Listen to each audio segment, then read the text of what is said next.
Hello students, good morning. हाँ, आज का जो टॉपिक रहेगा अपना वही सरफेस केमिस्ट्री का टॉपिक पढ़ रहे हैं अपन। तो आगे का जो टॉपिक अपना सरफेस केमिस्ट्री का वो है अपना एंजाइम।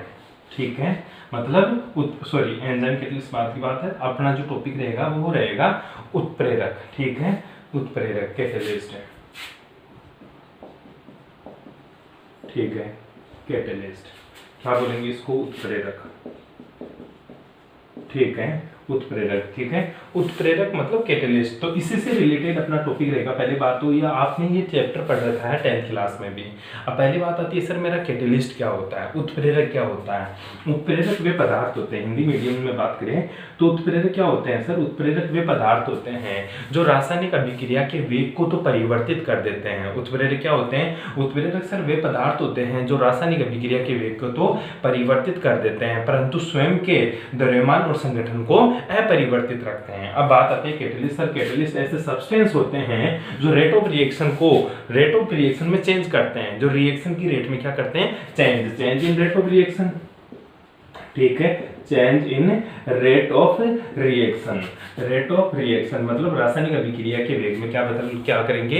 बदलाव करेंगे, लेकिन खुद क्या रहेंगे? अनचेंज। ठीक है, मतलब अपने अनचेंज क्या रहेगा सर? किस में चेंज नहीं करेंगे? ये अपने खुद के मास में भी कोई चेंज नहीं करेंगे और कंपोजिशन में भी कोई चेंज नहीं करेंगे। ठीक है, अपने कंपोजिशन में भी कोई बदलाव नहीं करेंगे, मास में भी कोई बदलाव नहीं करेंगे, लेकिन बदल किसको देंगे? रेट ऑफ रिएक्शन को। अब रेट ऑफ रिएक्शन को कैसे बदल सकते हैं? बात आती है सर रेट ऑफ रिएक्शन दो तरीके से बदल सकती है। या तो उसकी रेट बढ़ जाए, या तो कोई रिएक्शन है, ठीक है, उसकी रेट क्या हो जाए? इंक्रीज हो जाए। ठीक है, या उसकी रेट क्या हो जाए? डिक्रीज हो जाए। या तो सर उसकी रेट ऑफ रिएक्शन बढ़ जाए या उसकी रेट ऑफ रिएक्शन घट जाए। तो उत्प्रेरक दोनों काम करता है, ध्यान रखियो, लेकिन उसका नाम अलग अलग हो जाएगा। उत्प्रेरक रेट ऑफ रिएक्शन को बढ़ा भी सकता है तो रेट ऑफ रिएक्शन को घटा भी सकता है। जो उत्प्रेरक रेट ऑफ रिएक्शन को बढ़ाते हैं वो तो एज ए उत्प्रेरक की तरह बिहेव करते हैं, लेकिन जो रेट ऑफ रिएक्शन को घटाते हैं उनको अलग से नाम दिया जाता है। उनको अपन हिंदी में क्या बोलेंगे? मंदक। क्या बोलेंगे? मंदक। आई बात समझिए, जो रेट ऑफ रिएक्शन को डिक्रीज कर दे ऐसे जो कैटेलिस्ट होंगे उनको मंदक मतलब इनहिबिटर बोलेंगे। ठीक है, जो रेट ऑफ रिएक्शन को बढ़ाते वो एज ए कैटेलिस्ट बिहेव करेंगे। कैटेलिस्ट क्या होते हैं? रेट ऑफ रिएक्शन में बदलाव करते हैं sir, change in rate of reaction but does not change और कंसंट्रेशन मतलब मास एंड कंपोजिशन। ठीक है, अपने संगठन और द्रव्यमान में कोई बदलाव नहीं करते हैं। क्या कहलाते हैं? उत्प्रेरक है। जो रिएक्शन ऐसी रिएक्शन है जो उत्प्रेरक के फलस्वरूप जाती है, ऐसी रिएक्शन है जो कैटेलिस्ट के फलस्वरूप जाती है, कौन सी रिएक्शन कहलाती है? कैटेलाइसिस कहलाती है। क्या कहलाती है मेरा? कैटेलाइसिस। मतलब हिंदी में क्या बोलेंगे उसको?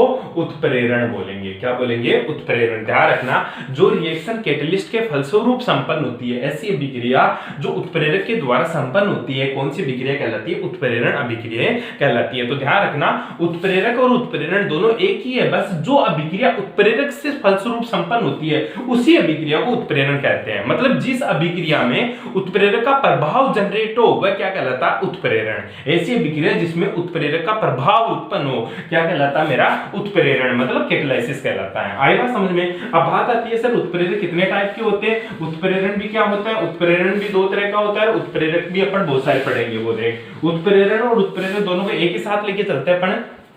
ठीक है, तो मैं बात करता हूं टाइप ऑफ कैटेलिस्ट है।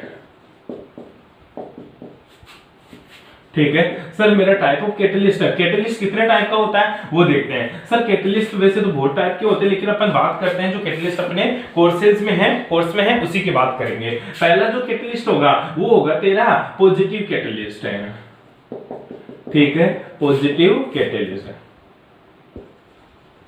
ठीक है, दूसरा जो कैटेलिस्ट होगा वो तेरा नेगेटिव कैटेलिस्ट है। कौन सा है? नेगेटिव कैटेलिस्ट है। जो तीसरा तेरा कैटेलिस्ट होगा वो होगा ऑटो कैटेलिस्ट है। ठीक है, और जो चौथा तेरा कैटेलिस्ट होगा वो क्या होगा? सेल्फ मतलब जिसको इंड्यूस कैटेलिस्ट भी बोलेंगे। Induced catalyst. अब इनको हिंदी में क्या बोलते हैं? पॉजिटिव कैटेलिस्ट को अपन क्या बोलेंगे? धनात्मक उत्प्रेरक है। कौन सा? धनात्मक उत्प्रेरक है। ठीक है, जो नेगेटिव कैटेलिस्ट उसको ऋणात्मक उत्प्रेरक है। कौन सा? ऋणात्मक। ऑटो मतलब स्वयं उत्प्रेरक मतलब स्व उत्प्रेरक है। ठीक है, और इंड्यूस मतलब प्रेरित, कौन सा है, प्रेरित उत्प्रेरक। अच्छा जी, इंड्यूस, याद करो इंड्यूस इफेक्ट पढ़ा था अपने, प्लस आई इफेक्ट और माइनस आई इफेक्ट, उसी को तो इंड्यूस इफेक्ट बोलते थे।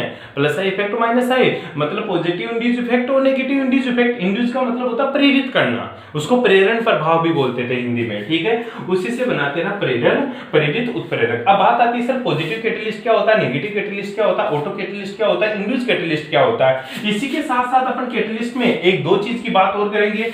एक तो जो कि एक ब्रॉडली फिनोमिना है, कैटलिस्ट को डिवाइड करने की एक ब्रॉडली फिनोमिना है, कौन सी, एक तो होमोलाइटिक कैटलिस्ट है,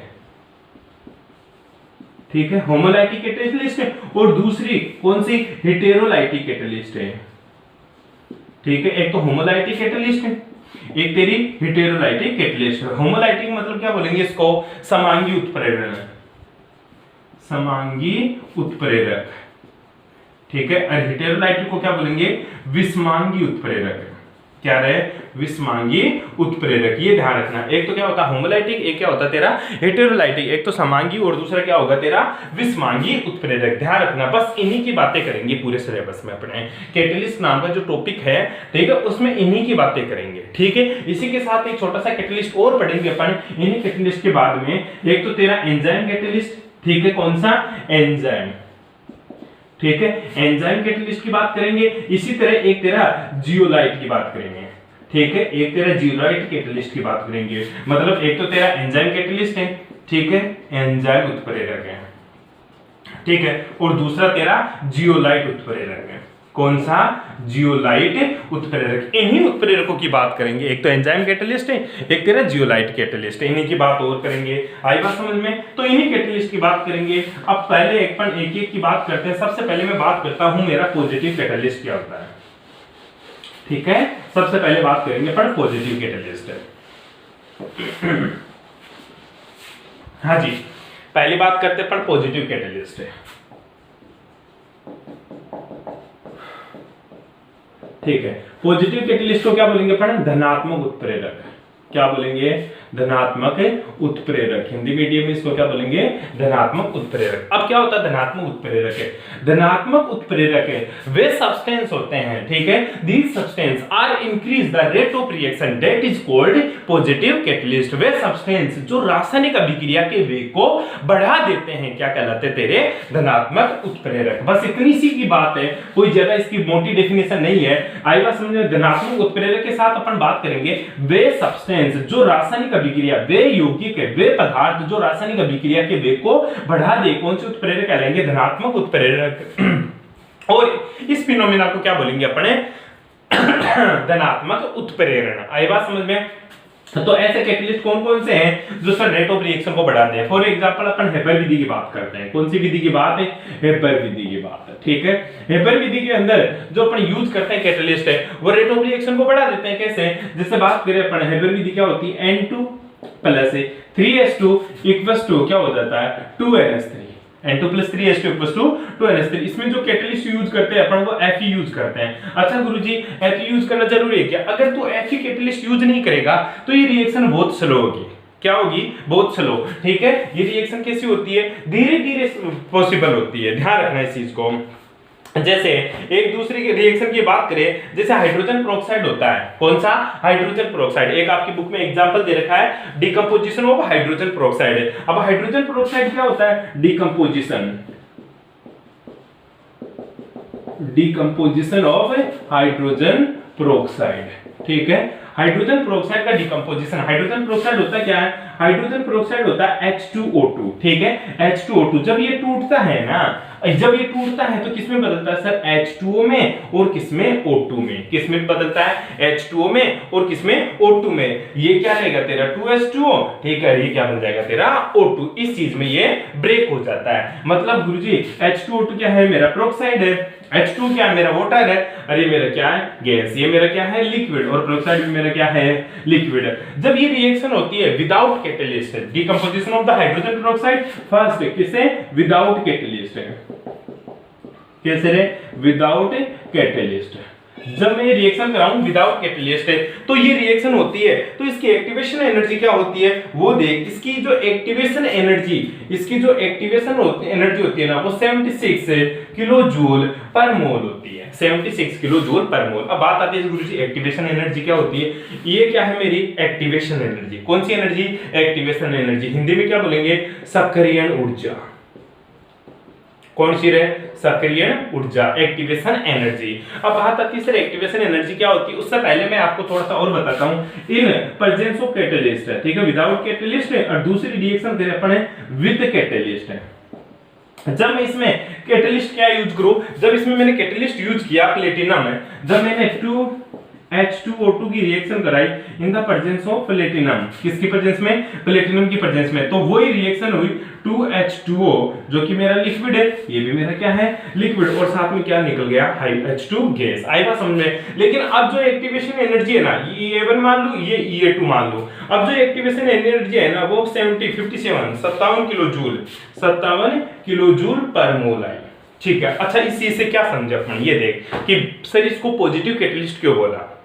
हेबर विधि एक छोटा सा इंट्रोडक्शन था, ये रिएक्शन फास्ट हो जाती है, लेकिन इसका जो बेस्ट एग्जांपल है वो पर नीचे वाला एग्जांपल इसका डिस्कस करेंगे। कैसे कि पॉजिटिव कैटलिस्ट क्यों बोला।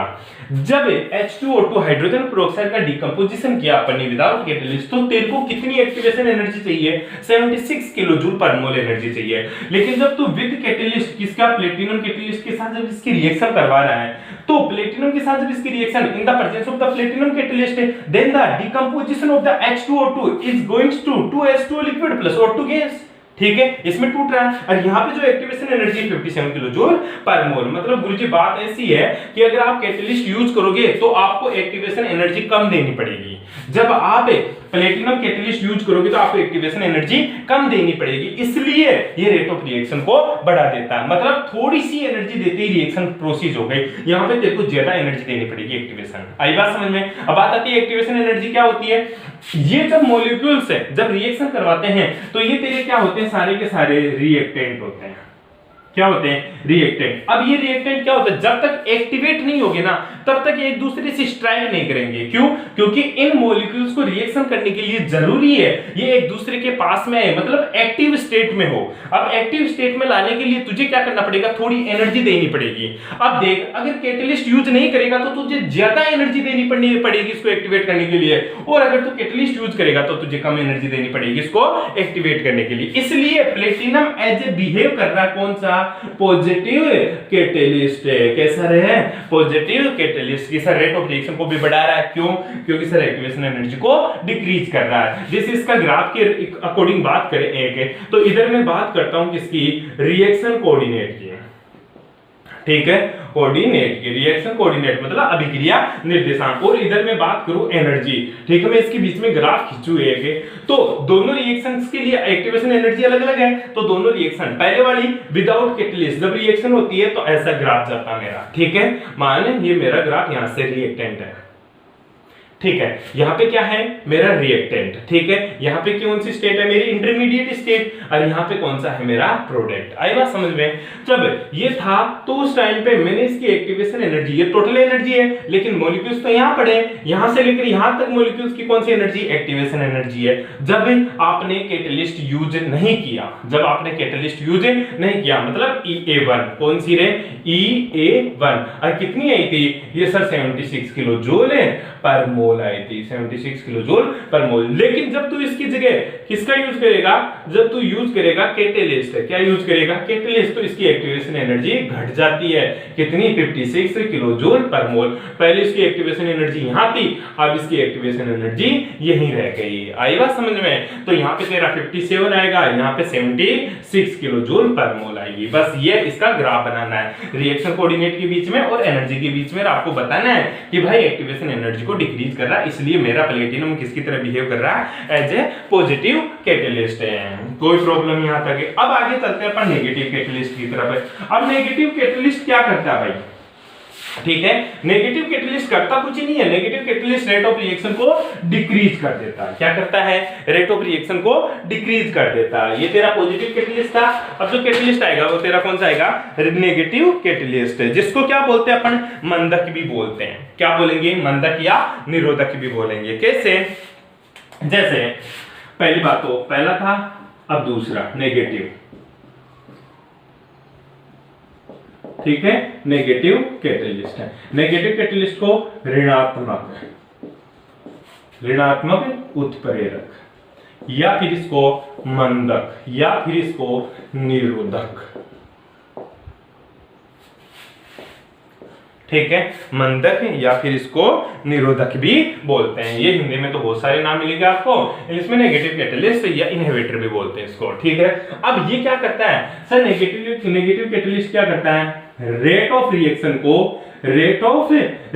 को क्या कर देता है गुरुजी? डिक्रीज कर देता है। क्या कर देता है?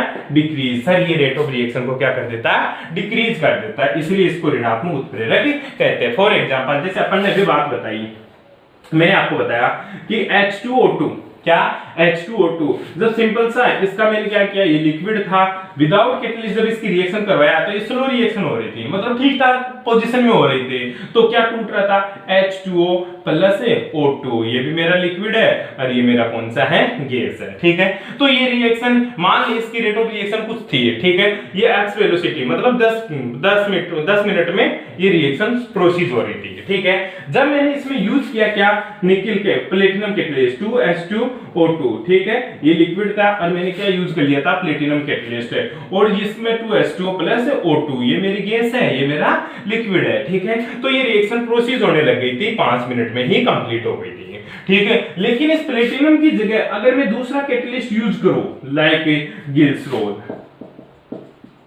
ठीक है, मैं अगर इसकी जगह क्या यूज करूं? गिल्सरोल यूज करूं, तो ये रिएक्शन तो बनेगी सर, प्रोडक्ट में कोई चेंज नहीं होगा, प्रोडक्ट तो वही बनेगा, लेकिन रेट ऑफ रिएक्शन है 15 मिनट में प्रोसीड होगी। आई बात समझ में? मतलब स्लो हो जाएगी। जो रिएक्शन 10 मिनट में हो रही थी उसमें गिल्सरोल डालने के बाद में ये रिएक्शन 15 मिनट में प्रोसीड हो रही है। मतलब गिल्सरोल किसकी तरह बिहेव कर रहा? एज ए नेगेटिव कैटलिस्ट है, एज ए नेगेटिव कैटलिस्ट है, ठीक है। तो पॉजिटिव क्या करता है? रेट ऑफ रिएक्शन को बढ़ाता है, नेगेटिव क्या करता है? रेट ऑफ रिएक्शन को डिक्रीज करता है, ठीक है। उसके बाद में जो अपना कैटलिस्ट आता है वो आता है ऑटो कैटलिस्ट। कौन सा है? ऑटो कैटलिस्ट है। नेगेटिव कैटलिस्ट में आपको एक चीज और याद रखनी है कि जब पेट्रोल का अपस्फोटन होता है, मतलब जब पेट्रोल मतलब धमाका करता है, विस्फोट होता है, पेट्रोल जलता है, तो उस टाइम भी विस्फोट होता है। उस विस्फोट को कम करने के लिए उसमें क्या मिला देते हैं? टेट्रा इथाइलिन लेड, मतलब TEL। ये क्वेश्चन बार बार पूछा गया है कि पेट्रोल के विस्फोटन को कम करने के लिए पेट्रोल में क्या मिलाया जाता है? TEL, मतलब टेट्रा, क्या रहे? टेट्रा इथाइलिन, ठीक है, इथाइल लेड, ठीक है, टेट्रा इथाइल लेड का लेड मिलाया जाता है इसमें। ध्यान रखियो, किसको? पेट्रोल के विस्फोटक को कम करने के लिए क्या मिलाते हैं इसमें? Tetra ethyl lead. ध्यान रखना इस चीज का, बस ये छोटी सी बात थी, इसको गौर करके देख लें। अरे पूरा थ्योरेटिकल चैप्टर है भाई, तीसरा देख तू। उसके बाद में जो बात करते अपन किसकी, अब वो आता तेरा स्वतः उत्प्रेरक या ऑटो कैटलिस्ट है। कौन सा है? ऑटो कैटलिस्ट है, ठीक है। क्या है भाई? Auto catalyst. ऑटो कैटलिस्ट क्या है एक बार हम देख थोड़ो। ऑटो कैटलिस्ट को अपन क्या बोलेंगे? स्वतः उत्प्रेरक। क्या बोलेंगे रे? स्वतः उत्प्रेरक है, ठीक है। अब ऑटो कैटलिस्ट मतलब स्वतः उत्प्रेरक है। अब स्वतः उत्प्रेरक कहां से बनता है? बात आती है, ठीक है। ऑटो कैटलिस्ट मतलब स्वतः उत्प्रेरक है, मतलब ऐसी अभिक्रिया, इसमें कैटलिस्ट डालना नहीं पड़ेगा आपको। मतलब कौन सी रिएक्शन जिसमें रिएक्टेंट हो मेरा और वो क्या प्रोडक्ट में बन गया। रिएक्टेंट था वो किस में टूट गया? प्रोडक्ट। अब जो प्रोडक्ट है, ठीक है, जो प्रोडक्ट बना, ठीक है, जो क्या बना तेरा? प्रोडक्ट। अब ये प्रोडक्ट ही खुद किसकी तरह बिहेव करने लग जाए? एज ए कैटलिस्ट है, एज ए कैटलिस्ट है। अगर रिएक्टेंट से प्रोडक्ट बनता है और प्रोडक्ट खुद किसकी तरह बिहेव करने लग जाए? कैटलिस्ट है। तो इस टाइप की जो अभिक्रिया होती है उसको स्वतः उत्प्रेरण कहते हैं। और जो प्रोडक्ट खुद कैटलिस्ट की तरह बिहेव कर रहा है उसी प्रोडक्ट को क्या बोलेंगे? Auto catalyst. अब बात को समझ एक बार, ऐसी रिएक्शन पहले रिएक्टेंट से प्रोडक्ट बनता है, पहले जब तक प्रोडक्ट नहीं बनेगा तब तक ऑटो कैटलिस्ट होगा ही नहीं। जब रिएक्टेंट से पहला प्रोडक्ट बनता है तब तक तो रिएक्शन क्या रहती है, स्लो होती है, लेकिन उसके बाद में दूसरी स्टेप में रिएक्टेंट से जब प्रोडक्ट बनता है तो जो प्रोडक्ट में बनने वाला जो प्रोडक्ट है वो प्रोडक्ट ही किसकी तरह बिहेव करने लग जाएगा, एज ए कैटलिस्ट। तो ये रिएक्शन क्या हो जाएगी, फास्ट हो जाएगी। तो ऐसी विक्रियाएं प्रारंभ में तो मंद गति से प्रोसीड होती है, लेकिन बाद में कैसी होती है, फास्ट होती है। बस इसका यही इंपॉर्टेंट बात है। For example upon auto catalyst का वो एग्जांपल डिस्कस करके बताते हैं हम लोगों को, वो देख, ठीक है। इन विक्रियाओं का वे प्रारंभ में तो मंद होता है लेकिन बाद में फास्ट हो जाता है। जैसे आप बात करते हैं, अपन एस्टर लेते हैं, क्या लेते हैं, एस्टर। एस्टर का क्या करो, जल अपघटन कर दो, एस्टर का हाइड्रोलाइसिस करवा दो, ठीक है। एस्टर मतलब जैसे मैं बात करूं CH3 C double bond O C2H5, ester ले लिया मैंने। कौन सा एस्टर है भाई, ये मेथिल एसीटेट ले लिया। अब मेथिल एसीटेट का मैंने क्या करवा दिया, हाइड्रोलाइसिस करवा दिया, जल अपघटन करवा दिया। क्या करवा दिया, जल अपघटन। अब जल अपघटन कराएंगे तो क्या बनेगा, वो देख। सबसे पहले बॉन्ड टूटने की बात करते हैं कि सर बॉन्ड कहां से टूटेगा, ठीक है। यहाँ पे क्या है तेरा C2H5, क्या है तेरा C2H5। ये बताऊंगा आपको बॉन्ड कहां से टूटना है। यहां से बॉन्ड को ब्रेक करेंगे तो इसके ऊपर तो नेगेटिव और इसके ऊपर पॉजिटिव, ठीक है। और यहां बात करेंगे तो ये रहेगा गुरुजी HOH में, तो यहां से बॉन्ड टूटेगा तो इसके ऊपर तो पॉजिटिव और इसके ऊपर नेगेटिव, तो नेगेटिव के पास तो पॉजिटिव और पॉजिटिव के पास नेगेटिव भेज दो, तो H तो चला जाएगा इस नेगेटिव के पास और OH चला जाएगा C2H5 के पास। तो रिएक्शन में क्या बना, CH3 C double bond OH plus C2H5OH। मतलब तूने क्या लिया, मिथाइल एसीटेट लिया। मिथाइल एसीटेट का जब जल अपघटन करवाया तो आपका क्या बना, एक तो एसिटिक एसिड, क्या बना है तेरा, एसिटिक एसिड का फॉर्मेशन हुआ, और दूसरा क्या बन गया तेरा, एथेनॉल। क्या बन गया तेरा, एथेनॉल। अब ये रिएक्शन तो क्या हुई, स्लो हुई, क्या हुई, स्लो। लेकिन दूसरी स्टेप में अगर ये रिएक्शन में पहले तो 1 मोल से बनाया, मान ले दूसरा मोल भी इसका जल अपघटन हुआ है, ये 1 मोल था तब इसका जल अपघटन हुआ तो ये बना। अब ये क्या है, एसिटिक एसिड। और एसिड क्या काम करता है सर, H+ देने का काम करता है। एसिड क्या करता है, H+। अब जो H+ देने का, ठीक है, H+ का क्या करेगा, डोनेट करेगा। H+ डोनेट करेगा तो ये H+ एज ए किसकी तरह बिहेव करेगा, कैटलिस्ट की तरह बिहेव करेगा, और रेट ऑफ रिएक्शन को क्या कर देगा, फास्ट कर देगा। प्रारंभ में तो विक्रिया स्लो होगी, कब तक, जब तक तेरा एक बार एसिटिक एसिड बन जाए। जब एसिटिक एसिड बन जाएगा उसके बाद में यही रिएक्शन फास्ट हो जाएगी। क्यों, क्योंकि सर एसिटिक एसिड क्या करेगा, एसिड डोनेट मतलब H+ डोनेट करेगा, जो H+ होगा वो एज ए कैटलिस्ट की तरह बिहेव करेगा और रेट ऑफ रिएक्शन को बढ़ा देगा। ये ध्यान रखना, इसका छोटी सी बात है, ठीक है। ये तेरा स्वतः उत्प्रेरक हुआ। उसके बाद में जो उत्प्रेरक आता है तेरा, वो आता है इंड्यूस्ड कैटलिस्ट। इंड्यूस्ड कैटलिस्ट, ठीक है। इंड्यूस्ड कैटलिस्ट को क्या बोलेंगे अपन, क्या बोलेंगे, प्रेरित उत्प्रेरक। अब बात आती है गुरुजी प्रेरित उत्प्रेरक क्या होता है। प्रेरित मतलब देख रहे हैं, जब आप लोग डिमोरलाइज हो जाते हो तो कब अपन किसको बुलाते हैं, किसी न किसी को बुलाते हैं, और वो आकर आपको क्या बताते हैं, ज्ञान की बातें बताता है। उसके बाद में आप क्या हो जाते हो, इंड्यूस हो जाते हो, मतलब प्रेरित हो जाते हो उस आदमी से, ठीक है। मानो आपकी संस्था में कोई पहले से मेरिट आ रखा बंदा हुआ है, ठीक है, कोई पहले से मेरिट में आया हुआ है, ठीक है। जब वो आप 12th में होते हो और वो 12th कर चुका होता है, उसके बाद में जब उसको आपकी क्लास में बुलाते हो तो आप उसको देखकर खुद क्या होते हो, प्रेरित होते हो। क्या होते हो, प्रेरित। तो उसी टाइप से ये भी एक तरह का प्रेरित उत्प्रेरक है। ये भी क्या होता है, इसमें भी 2 रिएक्शन होती है, ठीक है, पहली रिएक्शन और दूसरी रिएक्शन, ठीक है, पहली रिएक्शन और दूसरी रिएक्शन। जब पहली रिएक्शन हो रही है और दूसरी रिएक्शन, ये तो प्रोसीड हो रही है और ये नहीं हो रही, ये तो रिएक्शन हो रही है लेकिन ये नहीं हो रही, ठीक है, ये तो हो रही है ये नहीं हो रही। लेकिन जब दोनों रिएक्शन को एक साथ मिला दिया जाए, एक ही बीकर में दोनों रिएक्शन को मिला दिया जाए, तो ये तो हो ही रही थी, इसको भी रिएक्शन को प्रोसीड करवा देती है। ये रिएक्शन इसको देख के होने लग जाती है। इसलिए इस रिएक्शन, ये रिएक्शन फर्स्ट, इस रिएक्शन के लिए क्या क्या क्या काम करेगा, इंड्यूस्ड कैटलिस्ट का काम करेगा। जब पहली वाली रिएक्शन हो रही है और दूसरी रिएक्शन नहीं हो रही, तो पहली वाली रिएक्शन को दूसरी वाली रिएक्शन के साथ मिक्स करने पर दूसरी रिएक्शन का भी होना पहली रिएक्शन उसके लिए कैटलिस्ट की तरह बिहेव करता है, उसी कैटलिस्ट को इंड्यूस कैटलिस्ट बोलते हैं। फॉर एग्जांपल आपकी बुक में बहुत बेस्ट एग्जांपल है, ये एग्जाम में बहुत बार पूछा गया एग्जांपल है, ठीक है। जैसे क्या दे रखा सोडियम सल्फाइड, तेरा सोडियम सल्फाइड क्या होता है Na2SO3। Na2SO3 को जब एनवायरनमेंट में खुला छोड़ोगे आप तो ये एनवायरनमेंट की ऑक्सीजन गैस के साथ रिएक्ट होकर क्या कौन सी रिएक्शन देता है, ऑक्सीडेशन रिएक्शन देता है। कौन सी रिएक्शन, ऑक्सीडेशन। और ऑक्सीडेशन रिएक्शन के फलस्वरूप क्या बनाता है, ये बना देता है ट्वाइस Na2SO4 का फॉर्मेशन होता है। और ये रिएक्शन क्या होती है, फास्ट होती है। लेकिन सल्फर का भाई आर्सेनिक आता है, ओ सावधानी से टीपो, ठीक है, याद है, ठीक है। तो सल्फर के नीचे क्या आ जाता है, सेलियम आ जाता है, ठीक है, आर्सेनेट आ जाएगा, एआस ले ले,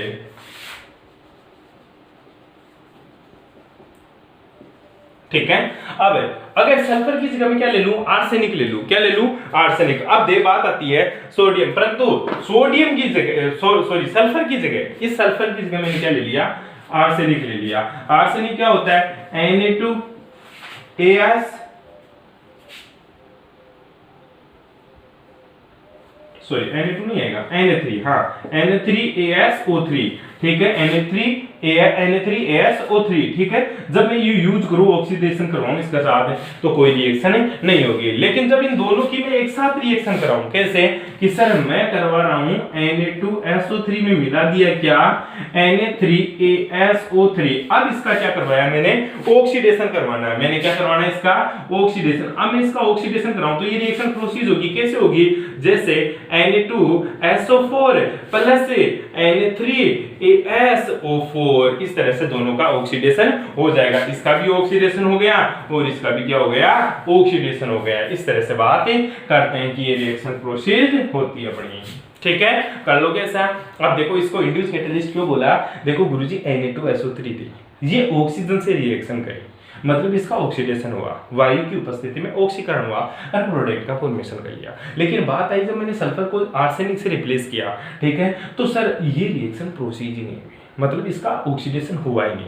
अब मैं चाहता हूं मैं कि इसका भी ऑक्सीडेशन हो, तो मैंने क्या किया, दोनों रिएक्शन को एक साथ, मतलब इसको और इसको दोनों को मिक्स किया, मिक्स करके ऑक्सीडेशन करवाया, वायु की उपस्थिति में खुला छोड़ा, तो इन दोनों का ही ऑक्सीडेशन हो गया। अब क्यों हुआ भाई, पहले भी तो एनवायरनमेंट में खुली पड़ी थी तब तो नहीं हुआ। अब क्या हुआ कि सर ये क्या काम कर रहा है, as a induce catalyst behave कर रहा है, प्रेरित उत्प्रेरक का काम कर रहा है, जो इसको प्रेरित कर रहा है किसके लिए, ऑक्सीडेशन के लिए, और क्या बना रहा है, प्रोडक्ट का फॉर्मेशन कर रहा है। इसलिए इसको क्या बोलते हैं, इंड्यूस कैटलिस्ट बोलते हैं। कोई प्रॉब्लम यहां तक है। ये तो थी तेरी छोटी छोटी बातें जो तूने 10th क्लास में पढ़ा था। अब मोटी मोटी बातें भी देख लें, उसके पहले छोटा सा ब्रेक।